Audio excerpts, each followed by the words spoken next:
पुण्यात कल्याणीनगर इथं बड्या बिल्डर पुत्रानं मद्यधुंद अवस्थेत पोर्शे कारनं धडक दिल्यानं तरुण आणि तरुणीचा मृत्यू झाला।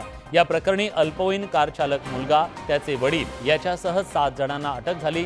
या घटनेनंतर अवैध पब आणि बारचा मुद्दा ऐरणीवर आला। अल्पवयीन मुलाला दारू दिल्याप्रकरणी कॉझी आणि ब्लॅक पबवर कारवाई करण्यात आली।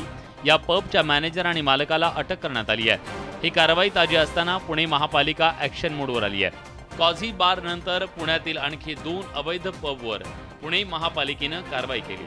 पुण्यातील कोरेगाव परिसरातील 2 पबवर पालिकेनं कारवाईचा बडगा उगारला।